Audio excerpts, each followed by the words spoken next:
Hello, I'm Dr Amir Khan.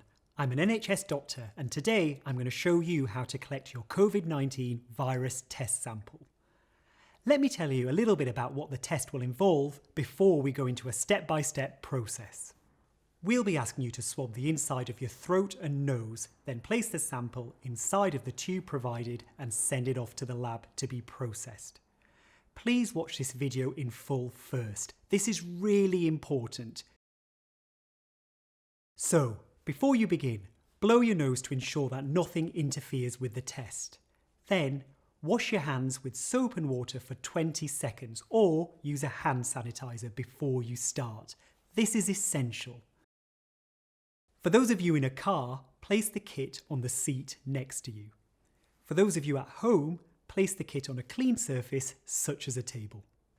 Your kit contains one swab, one plastic sample collection tube, this one here, one plastic sample transportation tube, this tube here. Now it's important to say that some kits may have this tube in, others may not. A bag to send the sample back in, a set of instructions, and 3 stickers with a number and barcode on. Now, let's get stuck into the details. I'm going to show you how to swab your throat and nose. Bear with me. It is a bit fiddly, but we'll go through it together. Step 1. Open the packaging of the swab stick end first. It's important you do not touch the fabric end of the swab. The fabric end of the swab must not touch anything else, otherwise the lab may not be able to process the results and you may need to be retested. Step 2. Let's start with the throat. Using a mirror, take a look at the back of your throat towards your tonsil area. This bit is really important. It's vital you don't get any unnecessary or additional germs on the swab accidentally by touching your teeth, tongue or gums. The next part is tricky but super important. Holding the stick end of the swab, open your mouth and rub the fabric end across your tonsils 5 times. If you've had your tonsils removed, do this where your tonsils would have been. Remove the swab carefully without touching anything else inside of your mouth. Take your time, get it right. Step 3.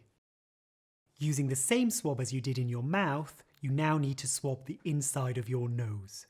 To do this, you need to insert the swab inside of the nostril, making sure you don't touch any other part of your face. You need to insert the swab into your nostril until you feel resistance. This is usually around the 2.5 centimetre mark. Once inside, rotate the swab 5 times against the inside of the nose.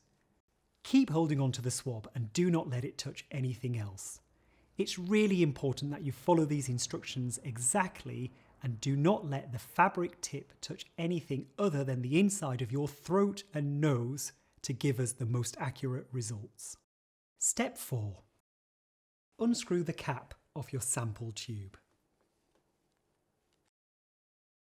Insert the swab, fabric end first, into the tube. Then you have to snap off the stick at the break point. This is to ensure that none of the germs from your hands get mixed in with your sample. Screw the cap on securely. Double check to make sure it is tight. Now, wash your hands again. Step 5. Place the barcode label over the length of the tube. If your tube has any existing labels on it, place the barcode label over these. If your kit comes with a transportation tube, place the sample tube inside of it, sealing it with the lid provided. That's the tricky bit over. I want to say a massive thank you for completing the testing kit and for following the instructions. I know it's a bit fiddly, but hopefully it wasn't too uncomfortable. While you're waiting for your results, please follow the government guidelines on social distancing and self-isolation and help ensure you do not spread the virus. Now that you've seen the instructions in full, you can go back and stop at each step should you wish to. We all have a role to play in this pandemic, and thank you for playing your part.